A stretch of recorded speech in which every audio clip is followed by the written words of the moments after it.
Well, it's 5 o'clock.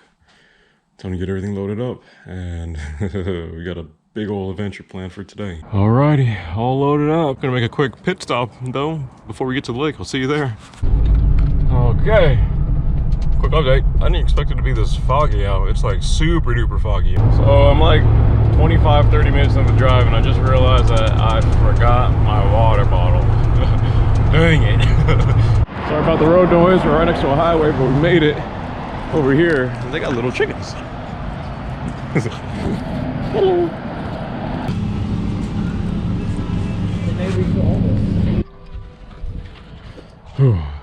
Made it. Yeah, it's chilly. It's like 33 degrees over here.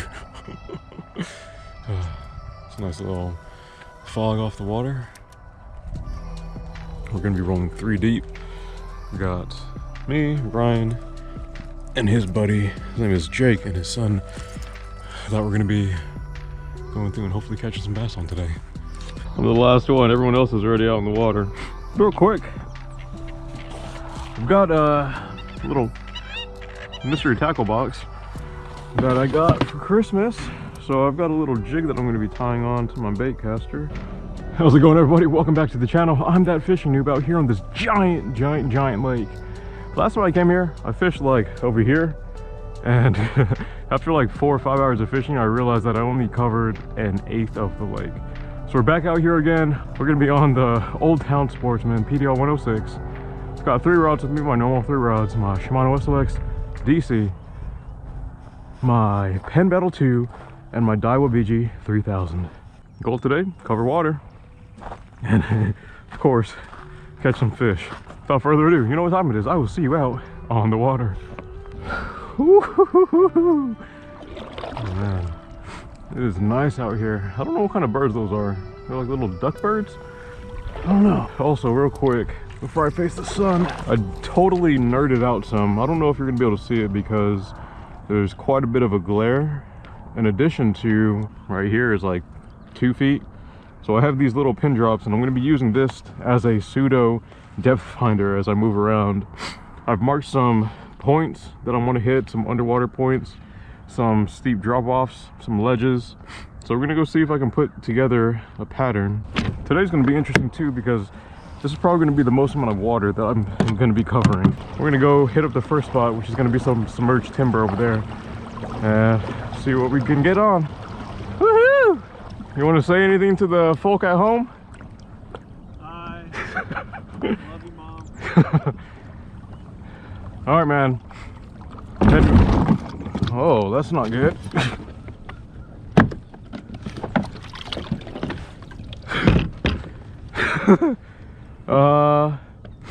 It might be really shallow right here. Or, oh wow, dude. Almost like a buoy. Not like a buoy. No, there's like a rock pile right here. Like big time. Oh, that was awkward. Careful, there's rocks right here. Thank God nothing busted. That was a little sketchy. According to my Navitronics right here, it's gonna be about 11 feet depth. How are you guys doing? Hope you had a good Christmas. Hope that you were able to spend it with family. That things were joyous. And if you're able to go fishing on Christmas, ooh, especially if you're able to go fishing with family on Christmas, yeah, that's way over that. Hold on. Trick shot. Then all the better. You gotta stop doing that. I'm like, dang it, you got one. Every time I hear your drag. That's crazy. That's not even bottom. I'm not fishing deep enough. What? Dang, so what I'm realizing I have to do is overcast, like overshoot where I'm casting at, and then throw out a bunch of line so I can drift down to the proper depth. It's weird fishing in something that's more than 6 feet deep.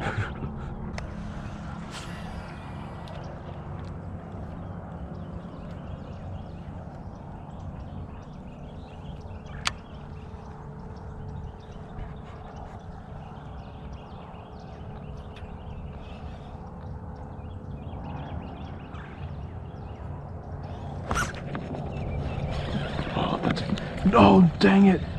Dang it, he came off. No, dang it. Dang it. Dang it. That was a fish. Dang it. Any luck? No, you? I had one come off. You did what? I had one come off on a jig. No, we're at a spot change. I'm just covering more water. Might come back to this later. Dang. That makes me sad. What? I had one come off on a jig. I had one bite, but it spit it out. We'll find them. That's the hope. I guess since I'm going by this way, I'll throw this out again. I wonder what the other guys out here on bass boats are targeting. Like, I see a bunch of people offshore, but it's like, I don't know if they're just going off of their graphs and fishing for schools of fish that are deep, like 30 feet. But I don't know. Also, I'm realizing that it is so much easier to cover water with this thing. Like, I've probably already covered as much water as I did last time I was on my paddle kayak. Which is kind of crazy. What is that? Really wish I could see underwater cover, because that would be cool. All right, this next spot that I'm going to, there's a flat with a drop off. So I'm planning on, it's like right around here. I'm planning on setting up over there, fishing a jig, throwing it out over the flat, and then just bouncing it down that drop off. Seeing if any fish are set up kind of on that grade and if they want to say hi.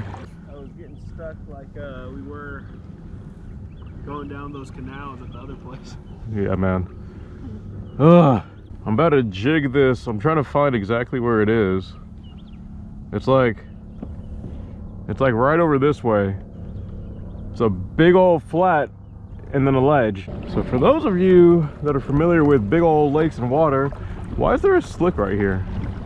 It's like, it's choppy. Is this like a creek channel? It's choppy right here, but then it's slick right here. So why is that? Oh, look, a pelican. Also, oh, whoa. Okay. This is actually it. I'm pretty much in position of where this drop is, and I want to fish what's behind me. Let me flip around, and this is my attempts at offshore fishing. Someone was fishing offshore and they're like, random dude sitting out in the middle of the lake. It must look so dumb while everyone else is beating the bank, and they're freaking catching fish. I think it was Damien Tao out of California. He is an offshore legend. This guy will go like into the middle of the lake and fish something and just catch a ton of fish. My buddy said that there were about one was 1.8 and the other was 0.8. Yeah, he's in our first spot near the reeds. I'm over here in this I don't know if you can see me. I'm over here by this bass boat. I tried my hand at some offshore and no dice, so I'm gonna keep looking. All right, dude. See how this goes. Yeah. All right, so it's not as chilly as it probably could be, but I'm gonna go head over to this outlet of the factory. There's a pretty steep drop. It goes from 1 foot and then like it's a ledge really. It goes 1 foot to like 9 and then 10. So funny as I get closer. There's like 1, 2, 3, 4 boats over here. I'm almost there. So I guess I'm torn because like I'm so used to fishing cover. I'm so used to fishing like things that I can see and things that I think fish can relate to. I'm not really familiar with fishing contours at all, or like drop-offs or ledges.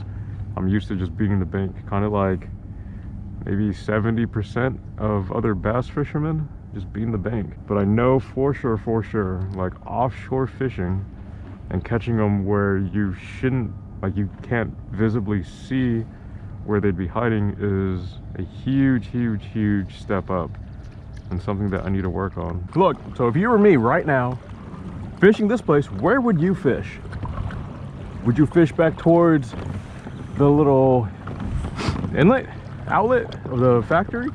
Would you fish this whole entire bank line? Let me know. Let me know down below. I am just trying to be a sponge and absorb all of the fishing wisdom. Okay, bit of a predicament right here. Ugh.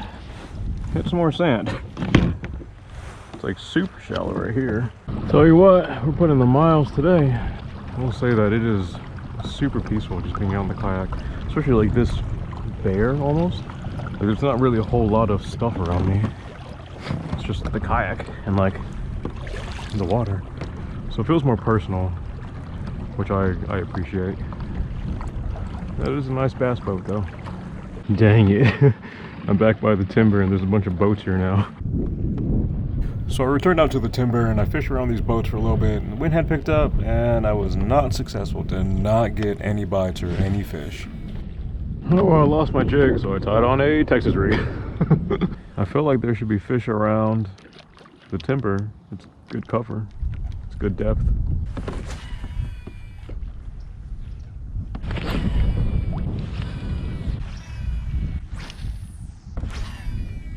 Okay, so it's been 2 hours since the last update.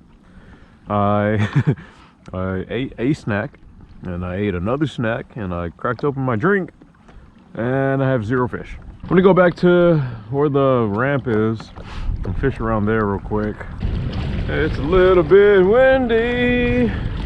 All right, so I've been maintaining this since the last update, and according to my watch, I just started a workout. I am maintaining about 3.5 miles per hour like this, and it's not like I'm not super tired, but it is taxing a little. So yeah, 3.5 miles per hour. This is what it looks like. No white caps or anything, and I feel super duper solid and stable right now. It's just interesting watching a bow go through and like split the waves. It's pretty neat. Like what I've seen some of the other videos of, you know, Old Town in some wind, and this is nothing. This is like a calm day compared to some of those other videos I've seen. Like the 2 foot, 3 foot waves. Yeah, nah. This is a walk in the park. Well, we did it again. I don't know what I hit just now, but I hit something. Today is also an unintentional torture test of my PDL drive, and so far it's been solid because I just pegged, I think it was rocks. I didn't even know those rocks were here. I was just here. I just pegged some rocks. Oh man, the prop's still good and the drive's still good. But thanks for joining me on this adventure at this big old, I was gonna say pond. It's not a pond, big old lake that I got skunked at again. Like I mentioned earlier, if you have some fishing wisdom, then drop it down below, because I am super duper new to fishing lakes like this.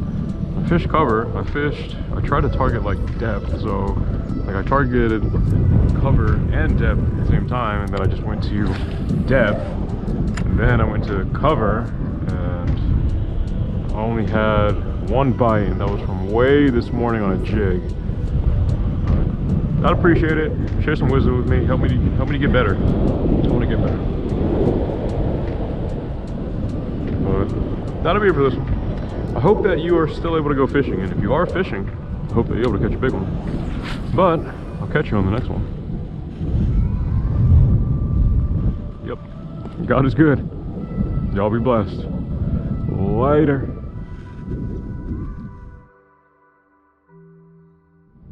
Alright, so I've had a great time fishing a big lake. It definitely felt better in the Old Town Sportsman PDL 106 versus paddling around, so I'm really grateful for that.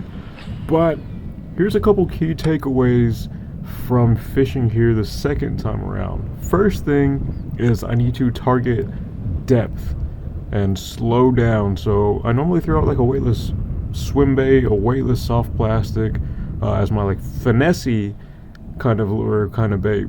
But that's normally in 3 to 5 feet of water, because that's kind of what I'm used to. That is basically what I'm used to fishing. I'm not used to fishing anything in like more than 6 feet of water, let alone 30, 40, 50 feet of water. So the first thing is, if I'm going to be throwing a soft plastic that doesn't have a lot of weight, I need to be patient and let it sink down. And if I'm throwing a jig, like on a bait caster, kind of like what I did, and I made mention of it in the video, but I need to do it more consistently, overcast my target.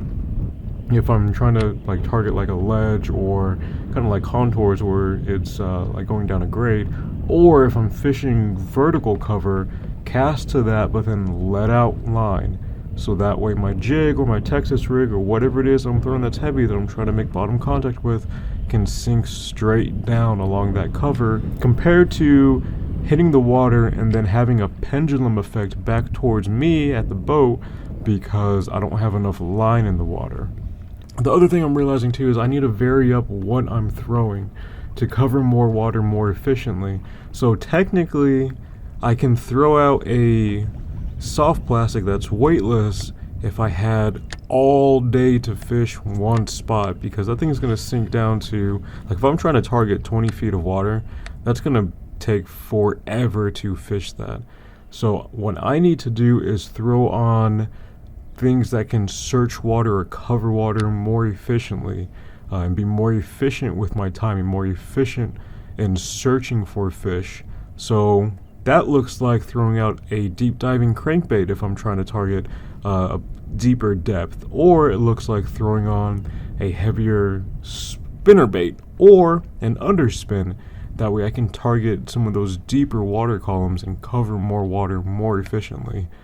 So that's another key takeaway that I'm realizing after the fact, and after watching videos and listening to podcasts and kind of studying more on fishing deeper bodies of water. And another thing, for those of you that have a drive, make sure to scout out where the shallow parts of the body of water are. So I'm really grateful that Old Town makes a rock solid PDL drive, because that first pile that I bottomed out at, it was just like rocks. It was a big old shallow rock pile that I just smacked into.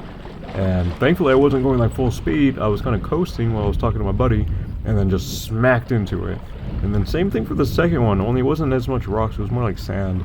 But still, like, it was sand clay type bottom, but still, like, I was coasting and then like dead stop. So that's another huge thing to be aware of. Not only fishing just lakes, but like any body of water, just be mindful of where the shallow parts are. And I mean, it's good for lakes too, because like, especially lakes, because a lot of lakes have the Navitronics, those contour maps, those topography maps, so you can actually go in and see depth of that water, compared to like if you're fishing a creek. A lot of the times, like, you don't know what the depth is unless you go out there and fish it. But for those lakes especially, or those bodies of water that have topographical map data online, go scout it out. If you don't have electronics, go scout it out and make sure to make note of where those shallow parts are, so you don't do what I did and bottom out and potentially wreck a huge investment. According to my super precise calculations, I covered just over 5 miles.